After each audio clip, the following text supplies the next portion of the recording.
പ്രധാനപ്പെട്ട ഒരു അതിഥി നമുക്കൊപ്പം വരുന്നുണ്ട്. നമസ്കാരം. നമസ്കാരം. നമസ്കാരം. പൂരം എങ്ങനെയുണ്ട്?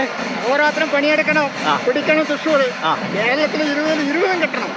ഇന്ത്യ രാജ്യത്ത് രാജീവ് ഗാന്ധി നേതൃത്വത്തിലുള്ള ഭരണസഭ വരണം, പാർലമെന്റ്. എന്നോട് പൂരപ്പറമ്പിൽ മുഴുവൻ ഇതുപോലെ ആളുകളാണ് അല്ലേ? അതെ അതെ. ഞാൻ 71 വരെ എല്ലാ വർഷവും പൂരത്തിൽ പങ്കെടുക്കാറുണ്ട്.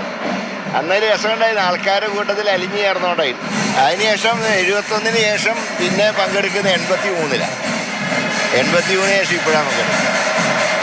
ഏതായാലും തൃശ്ശൂരിൻ്റെ ഒരു ഏറ്റവും വലിയൊരു ആഘോഷമാണ് പൂരം. തൃശ്ശൂരിൻ്റെ ഈ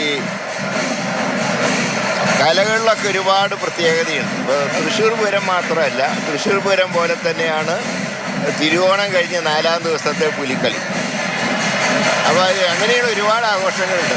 തൃശ്ശൂരാണ് എല്ലാ ആഘോഷങ്ങളുടെയും ആസ്ഥാനം. എങ്ങനെ ഈ തെരഞ്ഞെടുപ്പ് ചൂടാണ്? ഇപ്പോൾ നേരത്തെ എതിരാളിയായ ശ്രീ സുനിൽകുമാർ വന്നു പോയി, നേരത്തെ സുരേഷ് ഗോപിയൊക്കെ നമ്മളോട് സംസാരിച്ചു. അപ്പോൾ എല്ലാവരും ഇന്നത്തെ ദിവസം പൂരത്തിന് വേണ്ടി മാറ്റിവെക്കുക എന്നാണോ? അങ്ങനെയാണോ? കാരണം തൃശ്ശൂരുകാർക്ക് പൂരത്തിൻ്റെ സമയത്ത് മറ്റെന്തെങ്കിലും കാര്യം കേൾക്കുന്ന ഇഷ്ടമല്ല. ഇപ്പം മറ്റെന്തെങ്കിലും പരിപാടി ചെന്നാൽ ഉള്ള കൂട്ടും കൂടെ പോകും.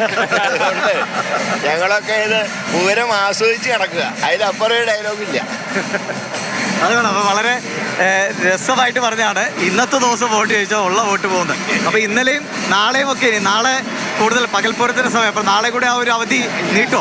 ഇല്ല, നാളെ ഗുരുവായൂർ അസംബ്ലിയിലെ ലാസ്റ്റ് പര്യടനം, നാളത്തോടുകൂടിയിട്ട് സ്ഥാനാർത്ഥി പര്യടനം പൂർത്തിയായി. എല്ലാവരും കാത്തിരിക്കുന്നത് തെച്ചിക്കോട്ടാവ് രാമചന്ദ്രന്റെ വരവിന് വേണ്ടിയിട്ടാണ്. ഈ 26-ാം തീയതി ഏത് രാമനാണ് ഇവിടെ തടം പറ്റുക? എന്താ തോന്നുന്നത്? മത്സരം ടൈറ്റാണല്ലോ. അത് ജനങ്ങൾ തീരുമാനിക്കട്ടെ. നമ്മുടെ ആശയങ്ങൾ ജനങ്ങളോട് പറഞ്ഞു, ജനം അനുകൂലമായിട്ട് പ്രതികരിക്കുന്നതാണ് വിശ്വാസം. തിടമ്പ് കിട്ടുന്നതാണ് പ്രതീക്ഷ. തിടമ്പ് നമുക്ക് എന്തായാലും ഭംഗിയിൽ ഉണ്ടാക്കി വെക്കാം അല്ലേ? ഏതായാലും നല്ല തിടമ്പ് ഏറ്റാനുള്ള എല്ലാ സാധ്യതയുണ്ട്. ഉണ്ട്. ഉറപ്പ്. അപ്പൊ ഇന്നത്തെ ദിവസം തൃശ്ശൂർക്കാർക്ക് വേണ്ടി തീർച്ചയായിട്ടും നോ വോട്ട് ഒള്ളി പൂരം. കൂടുതലായിട്ട് നമ്മുടെ കുട്ടിക്കാലത്ത് എന്തെങ്കിലും മെമ്മറി ഉണ്ടോ പൂരത്തിന്റെ? പ്രത്യേകിച്ച് ലീഡറൊക്കെ ഒപ്പം വന്നിട്ടുണ്ടോ? അതായത് അന്ന് മുരളി മന്ദിരത്ത് നടന്നിട്ടാണ് വരിക. കാറുണ്ടെങ്കിൽ ലയിക്കില്ല, നടന്നു വരും. നടന്നു വന്ന ആൾക്കൂട്ടത്തിൽ ലയിക്കും. അത് കഴിഞ്ഞ് വൈകുന്നേരത്തെ ഈ ഇതുണ്ടല്ലോ കുടമാറ്റം കഴിഞ്ഞിട്ട് വീട്ടിൽ പോകും. രാത്രി വീണ്ടും വെടിക്കെട്ടിന് വരും. ഇതെല്ലാം നടന്നിട്ടാണ്. ഏതാണ്ട് എല്ലാ പരിപാടിയും കവർ ചെയ്യും. എല്ലാം കവർ ചെയ്യും. അപ്പോൾ ഇന്നും പരമാവധി എല്ലാം തെരഞ്ഞെടുപ്പിൻ്റെ ചൂട് ക്ഷീണമൊക്കെ എല്ലാവർക്കും ഉണ്ട്, സ്ഥാനാർത്ഥികൾക്കാണെങ്കിലും എല്ലാവരും മനുഷ്യരല്ലേ.